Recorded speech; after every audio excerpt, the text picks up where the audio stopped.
इन साहब को तो आप जानते ही होंगे।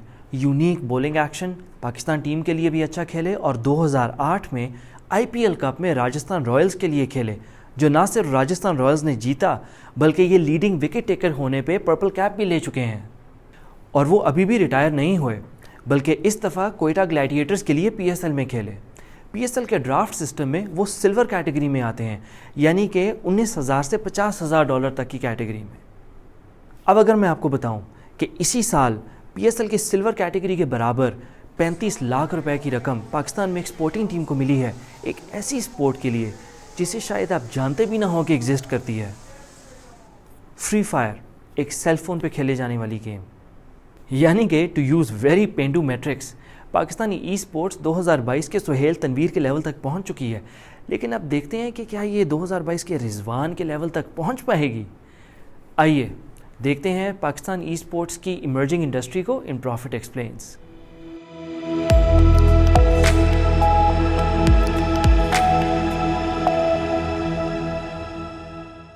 फर्स्ट थिंग्स फर्स्ट, ये सुहेल तनवीर वाला एग्जाम्पल एक exact apple to apple comparison नहीं। First of all, Suhail Tanvir एक हैं और वो विनिंग टीम 5 लोग। सेकेंडली, अनलेस कुछ चमत्कार हो जाए तो ये पीएसएल सुहेल तनवीर के प्रोफेशनल क्रिकेट करियर का शायद आखिरी पड़ाव होगा। But on the other hand, house of blood इस वक्त पाकिस्तान में टॉप ऑफ द लैडर है। एंड थर्डली, स्पोर्ट्स के अंदर कभी भी ड्राफ्ट या सैलरी को विनिंग प्राइज मनी से नहीं कंपेयर कर सकते। लेकिन यू नेवर नो, कल को शायद सिल्वर की सैलरी और गोल्ड का पे आउट, और परसों ये सैलरी और ये पे आउट। लेकिन क्या ये एक रियलिस्टिक एक्सपेक्टेशन है? How big can this industry grow? Sports industry is still a very new, a very young industry, which has a lot of potential to grow. Let's estimate esports is directly dependent upon youth population and the internet. Pakistan has both of these strong elements. 70%, like 60% of our population is youth, and we are a country with an internet penetration of 70%, which actually makes us a very strong contender of a very well-developed esports industry. The industry is still new, but it has a lot of potential. We started working in the country 2 years back. We had our first competition in like around from July till September, which was Free Fire Continental Series, which was the first ever officially organized Free Fire tournament in the country. Multiple teams from Karachi, Lahore, Islamabad participated in that, and the winner actually got a chance to represent Pakistan on a national level. Greena अलबत्ता वाहिद players नहीं है Pakistani e sports ecosystem में। Right now, I think the major players within esports would sort of be Tencent, Garena, Riot Games, who are the game developers who have so far had an active interest within Pakistan in one form or another, be that for good or for ill. Outside of the game developers, the most recent party that's brought in a lot of money into Pakistan is Galaxy Racer, which is an Emirati group, which has brought in $40 million of investment, at least so they've committed. I don't actually know the number of what they've brought in so far, and they've been planning on doing a lot of things around that. It's led by Fakhri Alam as the CEO for the Pakistani division. Then we also have a couple of other smaller, comparatively local companies. Telenor has their own wing called Gamebird. Cricket बहुत से लोग देखते हैं जो शायद खेलते ना हो, और यही हिसाब फुटबॉल का है। गोल्फ में शायद थोड़ी सी ज़्यादा मिकदार हो जो लोग देखते हैं और खेलते हैं, but in terms of e sports probably 100% of the viewers are also gamers, and this leads to pretty engaged communities. There was 12 different universities, 5 different cities. It all came down to one grand final. So these tournaments are like 3 months long. There's a lot of money and manpower put behind it to even make it happen. And then when it happens, like once this first ever national university thing, I'd say the media coverage, the vibe, it was a lot better than most national cricket tournaments or anything like that. सब लोग इतने optimistic नहीं। Tencent, जो कि Pakistani gaming deo PUBG का मालिक है, कितना प्रॉफिट कमा लेते होंगे? It is a flat zero. We do not make a profit in Pakistan. If you're talking about pure revenues, there are those. It's very important to remember this, that there are two kinds of esports globally. There are developer-backed esports, and then there are open circuit esports. Pakistan has a deluge of developer-backed esports. What developer-backed esports do is that they use esports as a marketing tool. It's like a loss leader. So the idea is that if an esports scene is there because more people have things to sort of aspire to, be interested on the highest level, and have entertainment through a game that isn't just playing the game, because playing the game can be repetitive and boring, because the average person is going to be pretty bad. नहीं खेलना आता होता लोगों को, तो फिर जब वो इतने अच्छे नहीं खेल सकते देख के, there's still an aspiration that, oh my god, this is sort of a visual representation of what I can be.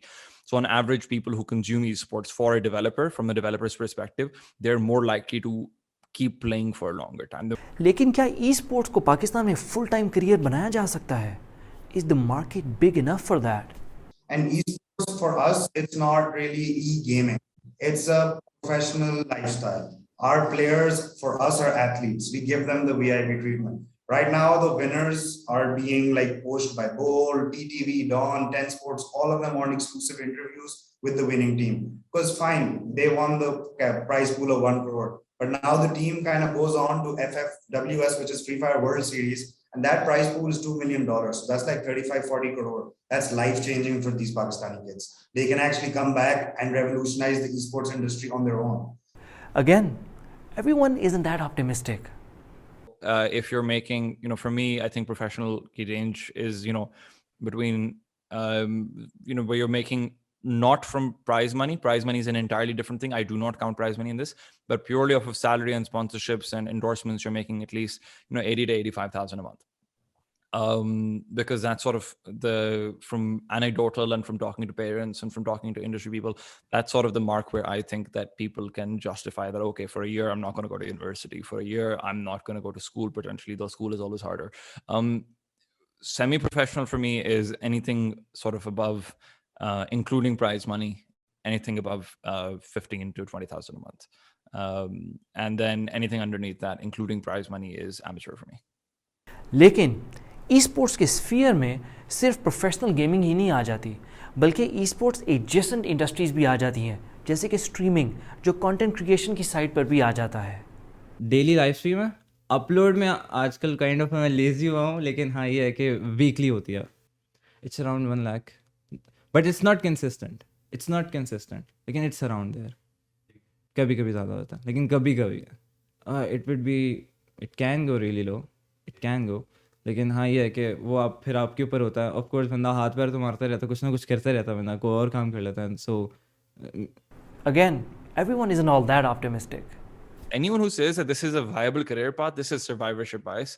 It's just because we've made it through the impossible.